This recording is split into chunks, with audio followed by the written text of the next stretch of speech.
তোমরা তো থাম্বনেল দেখে বুঝতেই পারছো আমি কোথায় যাচ্ছি। আর আমার শস্য ক্ষেত দেখলে খুব ভাল লাগে, তাই তোমাদেরকে এরম এরম এরম করে দেখাচ্ছি। আর এদিকে দেখাচ্ছি, এই দেখো এদিকেও শস্য ক্ষেত, আর খুব সুন্দর লাগছে দেখতে। আর এটা হচ্ছে পাগলাখালির ঘাট, আর এই ঘাট পার হয়ে অনেকে আসে, যেহেতু আমরা মেন রোড ধরে গেছি। হ্যাঁ, আমাদের আর ঘাট পার হতে হয়নি, অনেকে ঘাট পার হয়ে আসে। আর আমরা এই যে ঘাটের ধার দিয়ে এখন যাচ্ছি।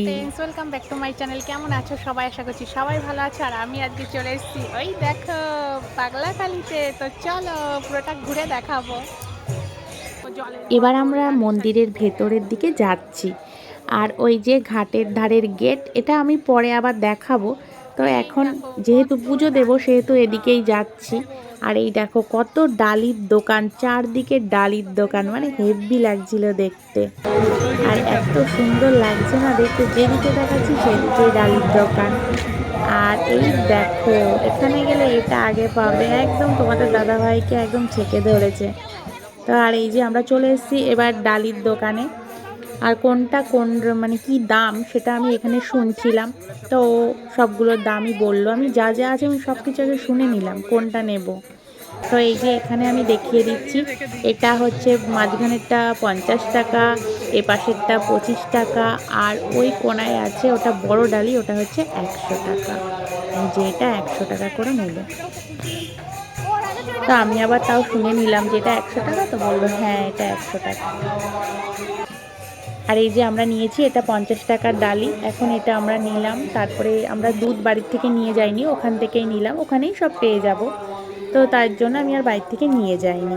আর এই যে আমরা এবার মন্দিরে যাচ্ছি, আমি এখানে কোনো দিন যাইনি, প্রথম গেলাম পুজো দিতে। তোমাদের দাদাভাই আমাকে অনেক দিন ধরেই বলছে, তো তার জন্যই যাওয়া, তোমাদের দাদাভাইকেই নিয়ে যাওয়া।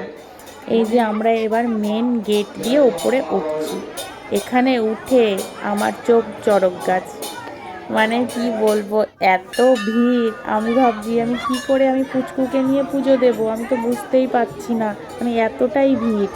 ওইখানে সব পুজো দিচ্ছে, তো ওই যে তোমাদেরকে দেখাচ্ছি, দেখো কতটা ভিড়, আমি কি করে পুজো দেব। তো আমি যখন পুজো দিই এতটাই ভিড় ছিল, তোমাদের দাদাভাই দেখাতে পারিনি। তাই ভাবলাম তোমাদের দাদাভাই যখন পুজো দেবে তখন আমি দেখাবো। একদিকে পুচকুকে ধরে রয়েছে আর একদিকে ক্যামেরা করছি। আর এই দেখো এখানে হচ্ছে আছে আমাদের শিব ঠাকুর আছে, এপাশে ত্রিশূল আছে, আর এপাশে ছোট শিব ঠাকুর, মানে লিঙ্গ শিব ঠাকুর আছে। আর এই দেখো এই পুচকুগুলোকে দেখছো না, এরা পুজো দিতে যায়নি, এই যারা পুজো দিচ্ছে তাদের জিনিসপত্র, মানে যেই পুজো দেওয়া হচ্ছে না ওরা নিয়ে চলে আসছে।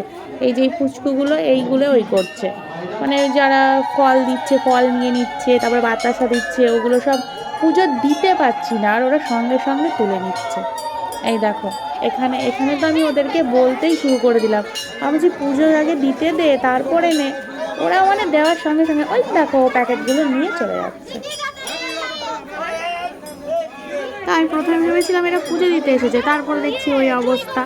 আর এই দেখো তোমাদেরকে একটু ঠাকুরটা ভালো করে দেখিয়ে দেবো, এতটাই ভিড় আমি মানে ভালো করে দেখাতেও পারিনি, কারণ আমার এক হাতে পুচকু ছিল, পুচকুকে ধরে রাখতে হচ্ছিল। অত ভিড় তো ওর মধ্যে ছেড়ে দেওয়া যায় না। এই দেখো, আর জায়গাটা না খুব সুন্দর লাগছিল, সবাই পুজো দিয়েছে না, খুব ভালো লাগছিল। ওই যে ত্রিশূল, আর এদিকে এই যে আমি আবার একটু ত্রিশূল থেকে একটু টিপ নিলাম, নিয়ে আমার পুচকুকে দেবো বলে আমি নিয়ে আসলাম এদিকে। আর এখানে সবাইকে মোমবাতি ধরাতে বলছে আর ধূপকাঠি, ওখানে ধূপকাঠি ধরাতে বারণ করছে, তার জন্য আলাদা করে জায়গা করে দিয়েছে। তো অনেকে আবার ওখানেই ধরাচ্ছে।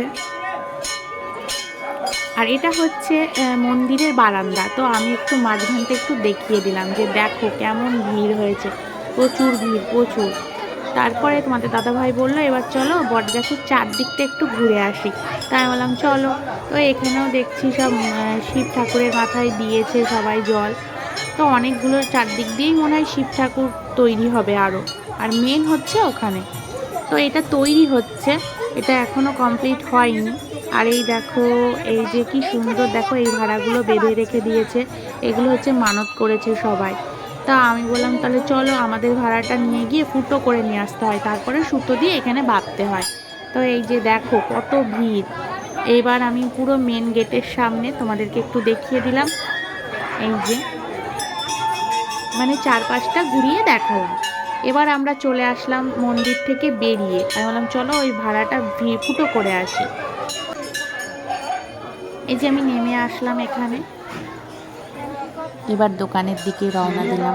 তো ওর কাছ থেকে, যার কাছ থেকে ডালি নিয়েছিলাম ওর কাছে গেলাম, ও ফুটো করে দিল, আমরা বেঁধে নিলাম দড়ি দিয়ে। আর এখানে এটা আমার জন্য বাঁধছি আর আমার মানতটা করলাম। তারপরে এটা বাঁধা হয়ে গেল। তারপরে আমি আবার পুচকুর জন্য একটা বাঁধলাম। এই যে এটা পুচকুর জন্য বাঁধলাম। আসলে ঠাকুরের কাছে গেলে তো সবাই তার মনের ইচ্ছাটাই কামনা করেই ডালিগুলো বেঁধে দেয় যাতে পূরণ হয়, সেই আশা নিয়েই সবাই যায়। তো এই যে আমার হয়ে গেল, আমি এবার নেমে পড়লাম। এবার তোমাদের দাদা ভাই ওই ভাড়াটা আবার বেঁধে দিল। ও আর ওপরে উঠলো না, ও নিচে থেকেই বেঁধে দিল। মানে অনেকে অনেকে বেঁধেছে, তো ওখান থেকেই বেঁধে দিল। এখানে আমাদের পুজো পুরো কমপ্লিট হয়ে গেল। আমরা এখন বেরিয়ে আসব। তো আমি একটু রাজাবাবুকে দেখিয়ে দিলাম। আসলে রাজাবাবু না বোরিং ফিল করছিল, এতটা জার্নি করে ওখানে গেছে তো ওর আর ভালো লাগছিল না। তো যাই হোক, আমরা এই যে এবার বেরিয়ে আসছি সবাই। আর দেখো এখন কত ভিড়, আমরা তো সকাল সকাল গেছিলাম তাই ওই অবস্থা, তাহলে এখন গেলে কি হবে। আর ওই দেখো ওখানে ধূপকাঠি আর মোমবাতি দেওয়ার জায়গা করে দিয়েছে আলাদা করে। আর এবার আমরা নেমে পড়লাম নিচে, মানে মন্দির থেকে বেরিয়ে আসলাম। মন্দির থেকে আমরা বেরিয়ে আসলাম, তারপরে এখানে একটা জিনিস দেখলাম, মানে বট গাছটা নিচের দিকে চলে এসছে, সেই ডালেও না সবাই তার মানত করেছে। ওখানেও ভাড়াগুলো দেখলাম বাঁধা রয়েছে। আর এই দেখো এখানে সেটা শেয়ার করছি। দেখো মানে যখন অনুষ্ঠান হয় তখন তো ওখানে প্রচুর ভিড় হয়ে যায়, তাই বাইরেই সবাই বাঁধে। এবার চলে আসলাম দোকানে, দোকানে চটি নিতে আসলাম, ওখানে চটি আর ব্যাগ রেখে গেছিলাম। বলে ভিড়ের মধ্যে তোমাদের দাদাভাই বলল চলো এবার পুরো মন্দিরের চারপাশটা ঘুরে দেখব কোথায় কি আছে। তো এখানে চারদিকটা, এদিকটায় আসলাম, দেখছি চারদিকে ডালি দোকান, তো প্রচুর বাচ্চাদের খেলনা। আর ওই যে ওখানে সেই ঘাট, আর এই দিকে না অনেকে না রান্না করছিল খিচুড়ি, অনেকে মানে অনেকে গেছে, এই সবাই এক এক জায়গায় রান্না করছে। তো সেটাও একটু দেখিয়ে দিলাম। মন্দিরের পেছনে একটা বটগাছ আছে, ওখানেও সবাই দেখলাম মানবের ভাড়াগুলো বেঁধেছে, মানে যখন ওখানে প্রচুর ভিড় হয় মূল মন্দিরে তখন এখানে সবাই মানবের ভাড়াগুলো বাঁধে। তারপরে এখানে আমরা আসলাম, এসে তোমাদের দাদাভাইকে বলছি তোমার গরম লাগছে না? আমার প্রচণ্ড গরম লাগছিল। আর ওই দেখো পেছনে সব বাসে করে এসছে, মানে বাসে পুরো ঠাসা লোক, আর ওরা ওই বাজনাগুলো নিয়ে এসছে। তো এখানে বাজনা বাজাচ্ছিল, আমি রাজাবাবুকে বলছি শোনা একটু নাচো, ও আবার দেখছিল বাজনাগুলোকে, তাই বললাম এখানে একটু নাচো করতে হবে। তো তো এই দেখো, আর এত সুন্দর লাগছিল না, খুব ভালো লাগছিল। আর এই যে ঘাটটা তোমাদেরকে একটু দেখিয়ে দিলাম। আসলে আমরা না খিচুড়ির জন্য ওয়েট করছিলাম, কিন্তু ওখানে খিচুড়িটা এখনই দেবে না, পুজো হওয়ার পরে সবাই ওখানে আগে ভোগ দেবে শিব ঠাকুরকে, তারপরে খিচুড়িটা পাওয়া যাবে। কিন্তু আমরা সকাল সকাল চলে গেছি, তো এখানে আমি খেতে শুরু করে দিয়েছি। তা বললাম যে চলো আমরা একটু পরোটা খেয়ে নিই।